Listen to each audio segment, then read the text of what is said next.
I just wanted to have a chat with you first of all about Dolph Ziggler, really, because we see in WWE so many young guys at the start of their career being paired with relative veterans, really, just to get them used to the full-time WWE circuit, if you like. But obviously, as an accomplished performer yourself, it's a little bit different, but the chemistry between the two of you guys looks like it's fantastic. How do you find that partnership from your point of view? Are you enjoying the pairing? Oh yeah, I'm loving the pairing thus far. It's like you say, usually when somebody's paired with somebody, especially if they come from NXT, it's typically a mentor-protege situation. But with Dolph and I wrestling about the same amount of time, with similar backgrounds, and the same mindset when it comes to this industry, it was a perfect pairing, and we look at it as an alliance rather than more than anything else. We're trying to achieve similar goals. We both have the same work ethic. We both want to be the best in this industry and set an example and set the bar for everybody else. And it's it's hopefully coming across well on television because we're having the time of our life doing it. And in terms of Dolph, I mean, he's had a fantastic career, or is having a fantastic career. He's obviously won world championships, but still a lot of people, and he said himself, he finds himself still quite underrated. Do you feel sometimes he could do with a bit more of a break and a little bit more respect for what he has achieved in the business? Well, yeah, you can't take away how good he is in the ring, and how long he's been around. But the reality is, it's been very stop and start over the years for Dolph. He's had some great opportunities. It gets rolling, and then it gets taken away, and it gets rolling, and then it stops again for whatever reason every time. It's never really, stayed that course. And that's why I'm very excited now, because Dolph and I go way back to when I first showed up in America in 2007. And, to get an opportunity together to show the world who Drew McIntyre is now, all grown up, and to be in a situation where Dolph Ziggler is finally getting the situation he deserves to show the world who he is and continue and sustain that and doing it together is a pretty cool situation, because even though we're still technically younger guys, we are from a previous generation. And, it's a lot of fun, and I'm happy for Dolph. Just lastly, I wanted to touch on your run in NXT, really, particularly your program with the likes of Bobby Roode. How important was that spell in your career in terms of coming back to WWE via NXT rather than coming up straight to the main roster? Do you feel that really whetted your appetite for what came afterwards? Yeah, I didn't see any other avenue than going to NXT first. I was doing a lot of work for different companies outside of WWE, and my Impact Wrestling contract had lapsed, and I was trying to decide what the next move should be. My wife and I were talking about possibilities of being a free agent, and then during this period I had a conversation with Triple H, and I let him know my feelings. I said, if I come back, I feel like I should go to NXT first. He agreed to introduce the audience to who I am now, rather than who I was prior. And it's a similar audience, it's a very educated audience. And there's also the situation where I could help, make a difference in NXT. Like one individual can really make a difference in NXT, like I'd made a difference to so many companies out with WWE. So I didn't see any other route than going to NXT, being a leader there. And then when the time was right, move on to Monday Night Raw. That's great. Thanks so much for your time, and hope to speak to you again soon. Take care. Thank you, Matty. Take care. Thanks, Matty. We'll go over to Gary at the Sun. How you doing?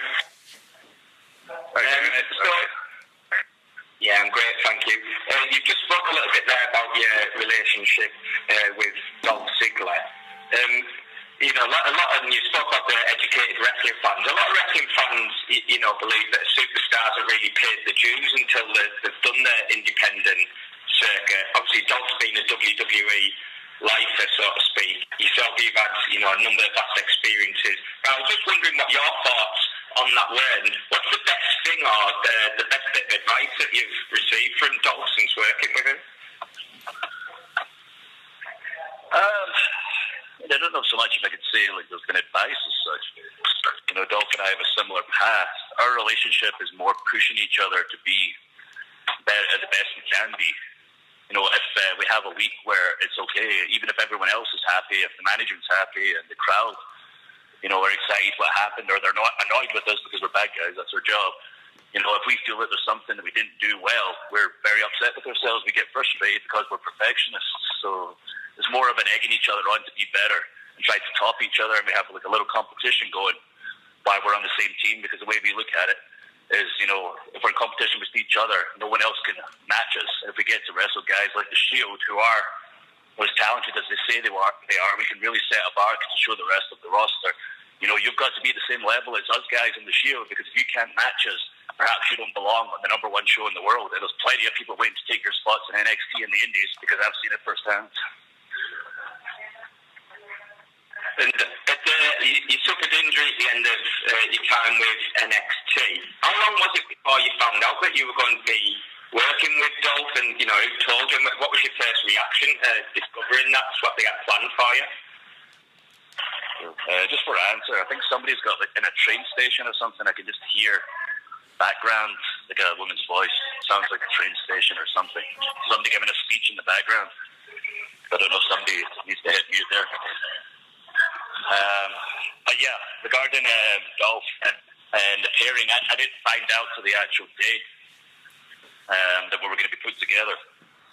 And when I got told that, I thought about it for a second, and I thought, this is going to be good. This is perfect. We get two individuals that feel exactly the same about this industry. I know how Dolph is, I know how driven he is. And within about 20 seconds, I'd already thought of our finishing move with Zigzag and the Claymore together. And that literally came to me within about 20 seconds. I've been told about the pairing. And just finally, I feel like I don't mean to cut you off, but can anyone else hear the voice there? I feel like I'm shouting over something. Yeah, there's somebody. It sounds like somebody's not on mute. It just sounds like someone's in an office. So if you're not Gary, can you go on mute while Gary finishes up his last question? Or no, maybe it's Gary. Go ahead, Gary.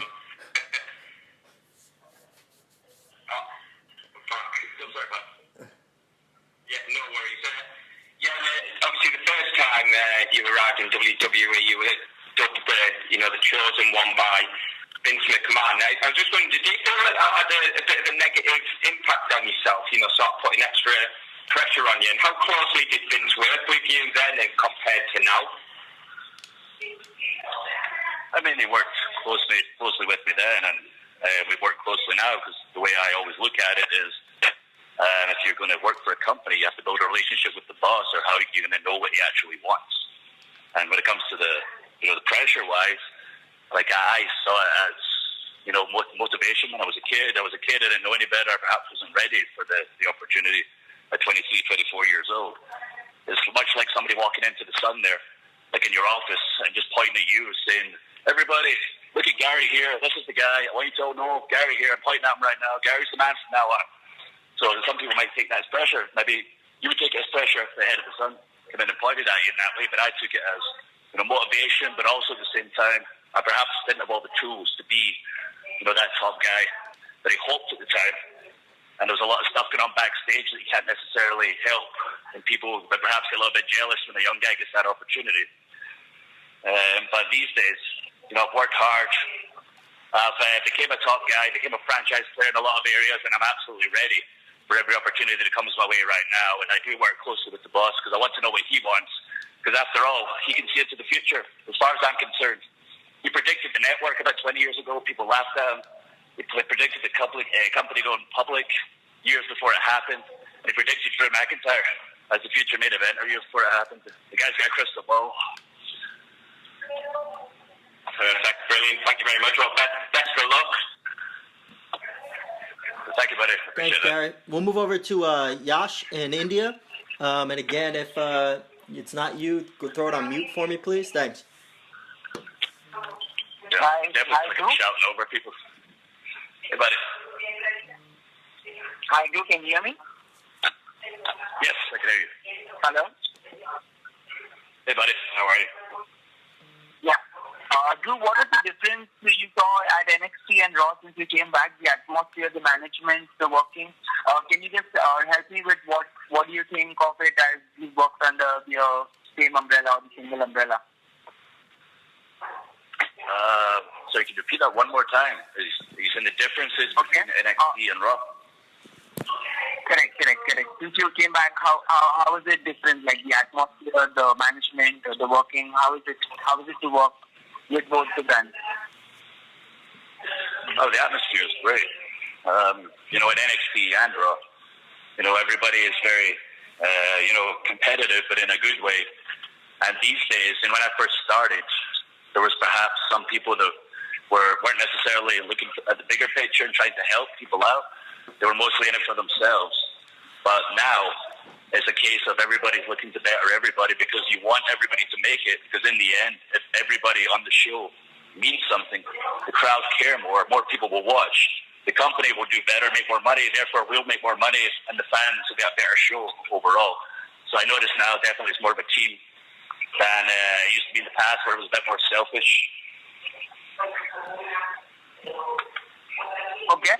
Drew, when you heard about pairing with Deja, what were your first thoughts on how it was going to turn out? Was it going to be a traditional tag team or a manager-wrestler relationship? What do you think about you and Deja as a pair? Like I said earlier, when I heard it, I was very happy, just because I know Dolph, and I know how driven he is, and I am personally, like, scary-driven. Like, I know, you know, like my wife, when I get home for a couple of days a week, tries to get my mind off the job, but I think about, you know, sports entertainment, wrestling, 24/7. My mind is always on the job. I'm always trying to think how I can be better and how I can better this business. And I know Dolph feels the same. So I was excited about that pairing, and I was excited about the idea that it is an alliance. Even though we're tag team champions right now, you know, we have many goals. You know, Dolph still has his eye on the Intercontinental title. While we're tag team champions, I have my eye on the Universal Championship, and I wouldn't be unhappy if Braun Strowman takes that also. But as far as I'm concerned, we're going to get all the titles on our team, between myself, Dolph, and Braun, and we're going to be the standard bearers for the WWE. Okay. Drew, you've been involved in tag team matches against the Shield at WWE Showdown in Australia. It has been like a trend for a while now. When do you see yourself, the 6'5" Scottish Dominator, going out there for the Universal Championship? Oh, I see it happening sooner rather than later. You know, I didn't come back to make up the numbers, as I've said many times in interviews. I'm not just back to be happy, be on the roster, just be one of the guys, just collect the paycheck. I left, you know, a lot of opportunity. I was doing very well outside the company. Like financially and creative-wise, I was champion all over the world. I didn't have to come back. I came back to be nothing but the heavyweight champion and represent WWE as the #1 guy, nothing else. Great, thank you so much, Drew. Thank you, buddy. Thanks. We'll move over to Miguel Perez at Mundo Deportivo. Hello, Drew. How are you doing? Good, buddy. How are you? Fine, thanks. In October, WWE will visit Madrid and Barcelona. What do you like most about Spain? Oh, I love Spain. I used to vacation to Spain, like go on holiday with my family when I was a kid. You know, but basically every year we go to Spain on holiday, so it's exciting to come back every time because it reminds me of when I was a kid and going on family holidays. And it's such a incredible culture, and the people are so friendly, and the weather's so nice, and the fans, you know, are very loud and very passionate and receptive. So, you know, everything about Spain gets a thumbs up from Drew McIntyre. Oh, thank you. Which NXT superstar would you like to face in Crow Jibril in Saudi Arabia? Which NXT star would I like to wrestle in? NXT or WWE? NXT or WWE? That'd be an interesting match. Yeah, I mean, I guess the obvious answer is I'd like to wrestle whoever's champion, but the match has already been set with Brock Lesnar, Roman Reigns, and Braun Strowman. So if I can't have a match for the Universal Championship, perhaps maybe I should have a match, you know, for the IC title with Seth Rollins. Perhaps give Dolph a little rest. There's a very long flight, so perhaps Dolph will only take, you know, a little back seat, and maybe I'll take on Seth for the Intercontinental title. Okay, and would you like to do team again with Heath Slater and Jinder Mahal? What was that again? Yes, would you like to do team again with Heath Slater and Jinder Mahal? Oh, well, like the team with Heath and Jinder Mahal. Not right now. I got my own thing going on. I worked very hard to get in this situation. I'm very proud of everything Heath achieved with becoming the tag team champions and making a name for himself, and especially Jinder becoming the world champion. So I'm very happy for them. But right now I'm on my own course, and eventually in about 10, 15 years, once I've achieved everything I plan to achieve, and I'm sitting on top of the mountain for a few years, then maybe just for old time's sake, we'll have a reunion. Okay, and to finish, which NXT talent would you like to see on the main roster? There's so many. It's hard to single one out. But right now, when I was there, we're building a strong roster. And, things were a little bit down when I first arrived, and we started to build them back up. And that's the way NXT works. It's up and down and up and down. And it's been up for a long time now. And we really built a good roster when I was there. And now they've built an even stronger roster, and NXT is on fire. And anybody that's on the show in NXT is a 1-hour show. And there's multiple talents there. There's over 100 talent down in that performance center. So if they're on that 1-hour show, they've worked very hard to get that spot, and they deserve that spot. And every single one of them, deserves an opportunity. So I can't really single anybody out. But if you turn on the show, you can see, everybody on that show is going to get an opportunity. And there's perhaps a few places that I can see that they belong in, and we can kick some people out of the Raw roster and replace them with some of those NXT talent. Because I'm starting to scout who belongs and who doesn't. Okay, dude. Thank you so much for your time, and good luck. Thank you. Thank you, buddy. Thanks, Miguel. We'll move over to Elva. Welcome to your first call. Hi, thank you. Hi. Hello? Can you hear me? Yes, I can. Okay. Well, I'm going to ask you about the Mixed Match Challenge. Would you like to take part of this event? If I'm asked, I will absolutely take part. I never say no to a challenge. But currently, my sights are more set on the Shield and the championships. But if that opportunity arose, I would certainly make sure we won the entire tournament.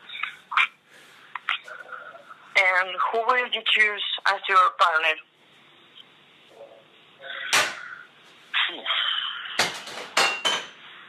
I'm honestly not sure. I guess if you're going to choose a partner, you're going to choose the top dog. So, I guess Ronda Rousey is pretty much unstoppable right now, so it makes sense to choose her. Great, so thank you so much. Thank you. Great. So we'll move over to Mirko at Sport Fair. Hi, Drew. How are you? Good, buddy. Hey. So my first question is, in 2009, you made your regular debut in WWE, performing for 5 years, and in my opinion, you obtained less than you deserve. But in 2017, you returned in WWE and immediately obtained important victories, new championships, and great praises. What is the difference between your two periods in WWE, in your opinion? What's the difference between the first time and now? Yeah, pretty much the gist of it. The difference is there's a lot of things that are different. I moved to America and WWE when I was very young. I was 21 when I was signed, and I never really had an opportunity to mature and grow up. So I let things get to me a lot, and eventually as the years passed, I didn't know any better because I grew up in WWE, and I took for granted the fact that I was part of WWE, the biggest company in the world, and I became complacent. The things I talk about now that I don't like, I can talk about them the way I do is because I used to be that, and that's why I can say all the things that I say now, because I look back and I'm very disappointed in myself, and once I was gone from WWE, I was able to reflect. I was able to get some perspective and realize that I let an opportunity slip away and it would never happen again. And I became the hardest working wrestler in the world and the busiest wrestler in the world. And when I returned, I was at a different level, maturity-wise and business-wise. I was back as a businessman who knew how to be a top player, knew how to grow business. And that's what I'm here to do now, is take WWE to greater heights. Okay. Second one, what do you think about your tag team partner, Dolph Ziggler? How and why is important in your tag team? Like I mentioned a couple of times, I'm very fortunate to be paired with Dolph Ziggler. He is somebody people have been sleeping on for a little while just because he's been around for a long time. And I know better than anybody how good he is because I've been around him since I was literally a kid in 21, and he was very good back then. And he's always been fantastic. A lot of stop and start opportunities, and the people, as I said, started to sleep on him. And I'm very glad that we're paired together, and I'm able to bring that little extra out of him, and he's able to bring that little extra out of me, and together we're unstoppable. Okay. Last question for me. In November, you will be in Italy for the WWE European Tour. What do you think about Italy and the Italian fans that look forward to seeing you? I love Italy as well. Basically, most of the European countries, I get excited to come home. Being European myself. In America, if something's considered old, it's about 50 years old. That's what they consider historical. But somewhere like Italy, has such fantastic sights and fantastic food, and legitimately has a great history. And I love to check out the local sites, and I also know that the Italian scene has been growing over the past few years, and the fans are getting to sample a lot of different wrestling companies, and obviously bringing WWE, the number one company there, is very exciting, especially when I know that Italian wrestling is on the rise, and we want to keep that trend going and become as big as possible in Italy, because I do love Italy. Okay, I'm done. Thank you, Drew, and see you in Italy. Thank you. See you there. Thanks. Do we have a Frederica or Francesco on the line? Okay. Move over to Nims in Australia. Hello there, Drew. How are you? Good day, mate. What time is it there? It's about 4 in the morning, but it's always a pleasure to get up and have a chat to you. I can actually hear you clearly. My goodness. Speaking, it is good to chat to you, Drew, and your next assignment is coming down under to Australia. It's going to be a very long flight for you, but you've got one hell of a match at the Super Showdown. When you look at the card of talent that's going to be there, just in your match alone, you've got the Shield, everyone a former world champion. You yourself are a former world champion. Dolph Ziggler, also a former world champion, and Braun Strowman, who's won the greatest Royal Rumble and stuff like that. When you've got a caliber of athletes in a match like that, how much pressure is put on you to deliver? Like you just mentioned, all the guys in the match are so talented, but the opportunity to work with every one of them, and they are, as good as they say and everyone else says they are. And you look at the talent that's on the show, and you've got the Triple H versus The Undertaker on the same show. It'd be a very bold statement to say, we're going in there to steal the show. But you can quote me on this, we're going in there and we're going to steal the show. Well, you've already stolen the show, if you pardon the pun. I know that is Dolph's tagline, but at Hell in a Cell, that was clearly the match of the night, your tag team bout against Dean Ambrose and Seth Rollins. And ever since the Dogs of War sort of teamed up, that really has been one of the highlights of Monday Night Raw. And I know that when you came back, you didn't just want to make up the numbers. How is it actually when you're in that situation and you are part of the flagship, you are one of the beacons of the main roster show and one of the highlights? Do you have a sense of pride for that, or is there no room for complacency? Yeah, yes.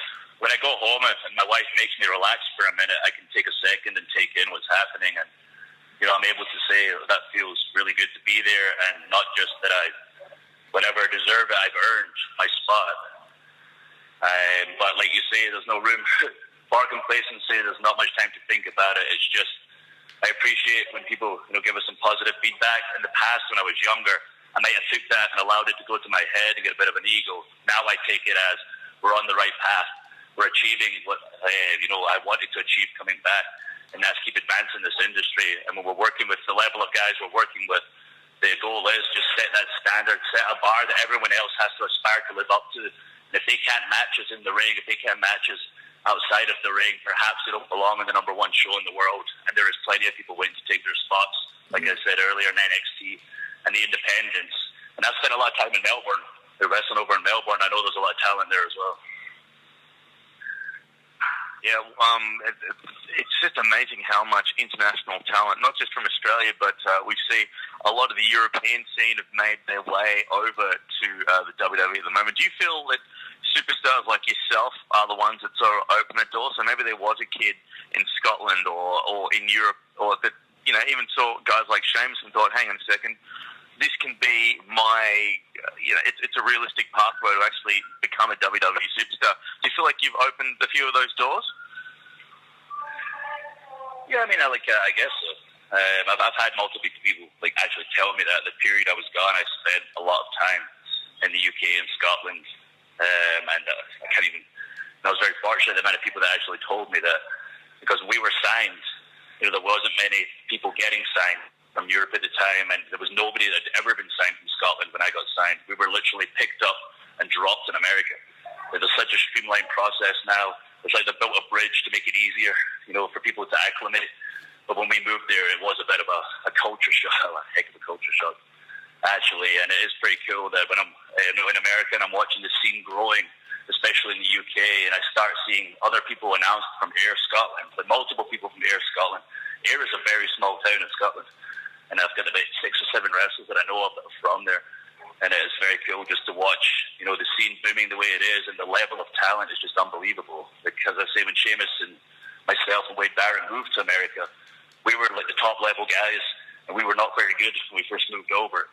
And then when I came back, I was blown away by the standard, the in-ring of everybody there. And it's very cool, when you get to speak to the talent. And they told us, I didn't ever think of it as a possibility that I saw somebody, from my tiny country that actually made it, and that, inspired me to work harder. Nice. One last question before I let you go, Drew. Obviously, Melbourne, Australia is quite a very long journey here. What do you do to sort of prepare yourself? Because let's face it, you're a big dude. You're 6 foot plus. It's almost like a 24-hour plane ride. Do you have anything to sort of make sure that when you actually get down here, you can perform at the ability that you want to, and despite the fact you've been cooped up in what's essentially a giant metal bird for a good long of time? Yeah, it's crazy. We literally lose a day flying to Melbourne. But like I said earlier, I kind of used to it because I spent a lot of time wrestling in Melbourne. The time I was gone, I was, the Outback Championship Wrestling Champion, which I renamed the title, the Australian Heavyweight title, and I started defending it across the world. And I brought my wife a couple of times to Australia, so we would treat it like a vacation rather than just flying in for one show and flying back. So I figured it out. The trick is have a massage and a chiropractor waiting in Melbourne once you arrive. So that's what I've done the past couple of times that I flew over. I went straight to the chiro, straight to the massage, and I stretched for a while. And stay hydrated. Hydration is key. Well, after the Super Showdown, we've got plenty of bars and places where you can equally stay hydrated, so make sure you pop down there and have a look too. Oh, of course. I know how it is there. Love Melbourne. It's good to chat, Drew, and all the best for well, it's good to chat, Drew. Can't wait to see you in Melbourne. All the best tonight for Monday Night Raw, and we look forward to seeing you at the MCG. Appreciate it, bro. See you then. Thanks, Nims. We'll move over to Owen. Go ahead, Owen. Also in Australia. Hey, Drew. How you doing, mate? Good, mate. How are you? I'm great. So yeah, you team up with Ziggler and Strowman against the Shield at the Super Showdown next weekend at the G, one of the greatest sports stadiums in the world. Do you ever think, like, not even 12 months ago when you were recovering from your bicep injury, that you'd be put in such a position at such an event for the WWE? I mean, inevitably, I hope that was the goal for like a WrestleMania, but I didn't realize there would be a version of WrestleMania happening in Melbourne, and that I'd be fortunate enough to be part of such a huge match. You know, I went to an Australian footy match in Melbourne one time, in the big stadium, and it was just wild, and the fans were just getting, you know, all beer drunk and all crazy, and I was like, man, this is fun, this is a good time, the Australian footy match. Now I'm thinking, wait a minute, now I'm coming over to wrestle there in the big cricket stadium against the Shield in a huge match, and those are going to be the same wild fans in the crowd. I said, I'm going to be in front of them. That's a pretty exciting thought. Yeah, we didn't know how to party here in Australia, so but yeah, you're not a stranger to Australian shores. Like you've toured here many times, and you've probably noticed that there is a bit of a wrestling boom going on in the past 12 to 18 months. Is the Super Showdown something that will boost the popularity of not just WWE even more, but also the indies over here in Australia? Yeah, I mean, that's the goal. Like going around the world and, you know, doing the big shows we do is just to, you know, take wrestling hopefully to the next level and, you know, help the, you know, local wrestling promotions, because in the end, like I've always said, even out with WWE, I used to always say it all trickles down from the top. You know, the better WWE's doing, the better the promotions are doing, the better independent wrestling's doing. And when I first came to Australia and won, you know, the title that I renamed the Australian title, that was kind of the infant stages. And I watched it grow all the times that I would come back and forth. And now I keep my eye on things, and I see like Will Ospreay, you know, continuing that trend to build it to the next level, and you know, a bunch of the New Japan guys over there, and it's pretty cool to see the kind of crowds they're drawing, and just to see, you know, how crazy and passionate the Australian fans are. Like I said, I've been in the crowd. It's Aussie football, and I know how wild it gets. So that's pretty cool if they can get, like, you know, the UK scene, because you're just as wild as us in the UK, like exact same mentality. Like, it's going to be unbelievable. I don't think WWE and the wrestlers know what they're in for once we get to that show, how wild the crowd are going to be. Yeah, I've been lucky enough to be involved in one of the companies that Will has worked with over here, and it's pretty wild to see how things have taken off. But yeah, you're currently the Raw Tag Team Champions with Dolph Ziggler, as many people have mentioned before. But he's a well-known music lover. Has any of his 80s glam metal rubbed off on you and made it to your pre-match playlist? If not, what features on Drew McIntyre's pre-match playlist? I mean, I've got, like, you know, 80s is my favorite period as well, so we do, you know, agree on, you know, a few bands. Maybe he's a little more into the hair bands, but, you know, I've got plenty of Motley Crue and Guns N' Roses, and, you know, Poison and the likes is also on my playlist. You know, I've got a bit of a variety, every genre you can think of. I'll jump from Roy Orbison to the Guns N' Roses, I'll jump to like a Slipknot song, and then all of a sudden it'll be, I don't know, like Las Vegas, the Scottish band, and a big variety, let's say. Variety is good. Well, Drew, thank you for taking time out of your busy schedule. Looking forward to seeing you next weekend here in Melbourne. Looking forward to it. Thanks, We're getting Raw today. That's right. I'm about to do Raw. Thanks, Owen. We'll move over to Neil Docking at the Mirror. You can go ahead, Neil. Hi, Drew. Good to talk to you again, mate. How are you, mate? Still there? Oh, very well, very well. Just want to say, you know, you've been tearing it up since you turned into the main roster. You know, so many highlights, that win over Seth Rollins on Raw in July, and then winning the tag titles with Dolph Ziggler. But it felt like Hell in a Cell was the night you really made your mark. That match with Seth and Dean Ambrose had the whole world talking. You know, the standout bout on one of the best WWE pay-per-views of the year. How proud were you of the contest? Talk about the words, like, you know, every match, no matter how big the show is or how small the show is, you know, I take great pride in putting in the best performance I can, and that was my mantra when I was outside the company. You know, always give, you know, 110%, but, you know, when you're in with guys at that level, and you have that kind of chemistry, and Dolph and myself have, and Seth and Dean have, and we all have together, it's pretty wild when you're in a match that just keeps building and building. The crowd are getting crazier and crazier. You try to top each other. We're all in competition. We're friendly competition, but unfriendly at the same time, in the ring. And then you get the crowds, go to that fever pitch as a pretty cool feeling, and coming back and seeing the response, from management was pretty cool as well. And again, that's the kind of thing like a young Drew would maybe let get to his head, but a more mature, wiser Drew just says, okay, you're on the right path. This is the plan all along. Just keep pushing away. Plenty of goals to be had. Bigger fish to fry than just my career. I'm looking to better this entire industry, not just my own career. Yeah, I mean that perfectly timed Claymore kick at the end was such a thrilling finish, and the match kind of reminded me of the hard-fought, quick-paced tag matches that have become the staple of NXT. Thank you. Yeah, the NXT tag matches, are unbelievable with the Undisputed Era guys and Trent and Tyler. That last one was wild. So try to keep up with those guys. Yeah. Well, I mean, you carrying Dolph out on your shoulders at the end was a pretty cool visual with the titles, but your evening wasn't over yet. So first things first, how are you with heights? Bad. Very, very bad with heights. My wife once surprised me with a ziplining trip on my birthday because she knows I don't like heights, just to try and help me with that. So I'm glad she took me on that ziplining trip for my birthday because it helped inevitably when I had to climb a Hell in the Cell 20 feet high. I bet. What was your reaction? Without a rope. What was your reaction when you realised you were going to have to climb all the way up there? I mean, to be fair, like when I was a kid and I saw the Hell in the Cell matches and I saw Taker and Shawn up there, especially when I saw Mick Foley climb up there, I always said when I was about 13, 14, I can't wait for the opportunity to be on top of that cell. But once you get a bit older and then I realise how I am with heights, that dream perhaps goes to the side and you don't think about it and then perhaps you don't want it to happen. But when the opportunity presented itself, I thought, all right, young Drew would be pretty excited about this and I can only imagine how wild the crowd are going to get and the adrenaline takes over and you don't even think about it.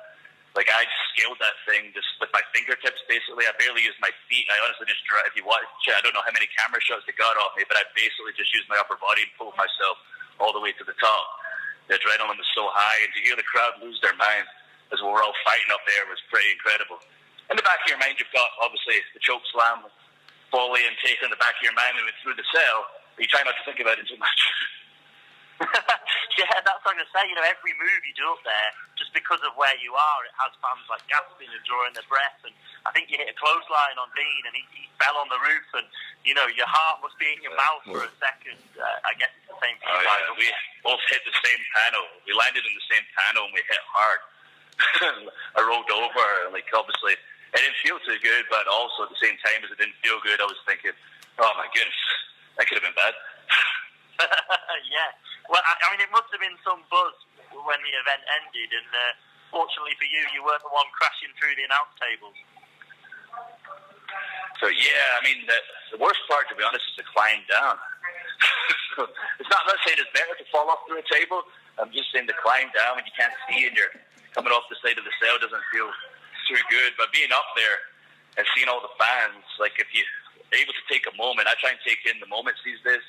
When I was younger, I was so tense. I just wouldn't let the moments breathe. I wouldn't, absorb it. And it was hard to remember. I take in the big moments now. When I was up there, I kind of came to and got my bearings about me. I took in all the crowd, the fact that I was on top of the cell, and thought to myself, it's a pretty cool job I've got right here. This is living the dream. So I was able to take all that in at the top of the cell, as terrifying as it was at the same time. Oh, that's brilliant. Fantastic. Good to speak to you, mate. Thank you. Cheers, mate. Thanks, and we'll close it with Christian in Germany. You can go ahead, Christian. Yes. Hi, Drew. How are you doing today? Good, Christian. How are you? Oh, somebody went on. Morning, Trinity Mirror Northwest. Oh. Give me some music here, but... Please hold. There we go. Okay. Go ahead. Just talking over the other noise in the background, so music will just add to it. I can shout over that. Getting even better. So, I wanted to touch on the 4-day tryout camp WWE is holding in Cologne, actually in my neighborhood in November, coincidentally with the tour coming up. And at the moment they are searching for 40 athletes.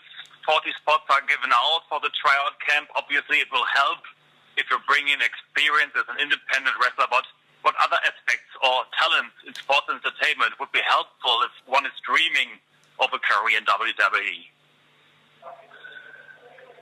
I mean, hopefully, if anyone's going in there, they're sticking to their education at the same time, because I always say, education is paramount.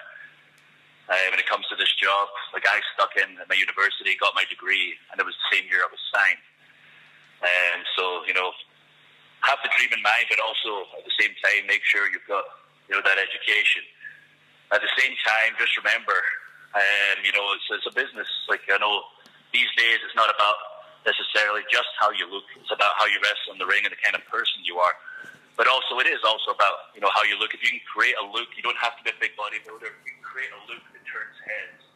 And you can look yourself in the mirror and say, okay, I would pay money to see myself. Just try and find out what it is that makes you unique, makes you different, and it's going to make you stand out and deserve a place on the Raw roster. And it doesn't mean you have to be like the most built guy in the world, the most jacked guy in the world, or the jacked girl in the world. It's just finding something unique about yourself, having a good attitude, being a good person, and just give it everything. And when you think you're giving it everything, give some more. Because if you want this, if this is really your dream, you'll have unlimited energy no matter how hard you're pushed. And in regards to independent talent seeking their chance there, how both worlds work, the independents or so-called minor leagues and WWE. How does the two worlds differ from each other for independent wrestlers now, maybe looking at getting that chance there? I mean, now, like, if you get the chance, that's fantastic. There's nothing like WWE, there's nothing like performing on, Monday Night Raw and the pay-per-views. But the truth is, the independent scene is healthier than it's ever been. I believe in history. But right now, there's so much opportunity. There's places to go. There's money to be made. You can make a career out with WWE. So, don't put all your eggs in WWE basket. If it's going to happen, it's going to happen. Just keep working, and eventually, it could work out. But don't just put all your eggs in that basket. Just work hard. Get around the world. Get to all these different independent scenes across the world. Like Germany is one of the best independent scenes going right now. WXW is one of the best places that I wrestled. And there's plenty, to be learned there. That's a great place to learn. It's a great place to wrestle. And get yourself out and about and keep working, and don't just worry about WWE's. That's the be-all and end-all. Just work as hard as you can. If you get to a level, and if you're unique enough, you deserve the opportunity to be part of WWE, then you'll get your opportunity. Just keep your eye on the prize and be the best you can be.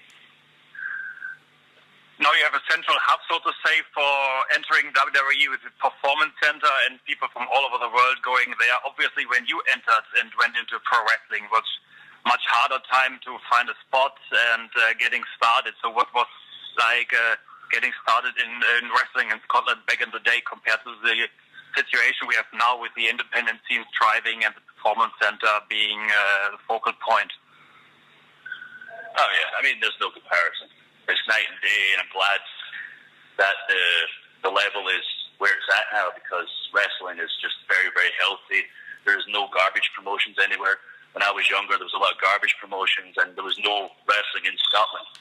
I used to have to travel 12 hours when I was 14, 15 to a place called Portsmouth in England, and convince my mum to let me go 12 hours just to learn to wrestle. And I would travel there as often as I could, as often as I could afford. And eventually, we got an adult to open up a sports centre for us, and I would train all the other guys in Scotland, like the Wolfgangs, Lionhearts, the Jesters. I would just teach them what I was learning in England, and we eventually started the Scottish wrestling scene. So it was just beginning when I first started, and to watch it grow as I was there, and then when I left and come back to see the level it was at. And then to watch somewhere like ICW in Scotland, Insane Championship Wrestling, go from 1,500 people when I was there on my return to 2,000 people at the big show, to 4,000 people at the next big show, and just nearly 7,000 people at the last big show I did, and just watch that growth was just absolutely unbelievable.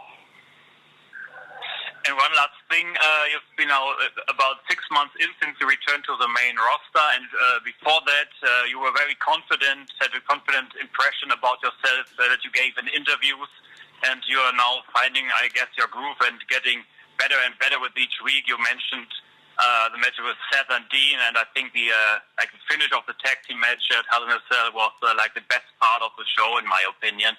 So, but now being a tag team champion, but would you say, what is going to be the next step that you have to take that you can enter title picture for Universal Championship and WWE Championship? Because I would guess that is something you would have to have on your plate for next year.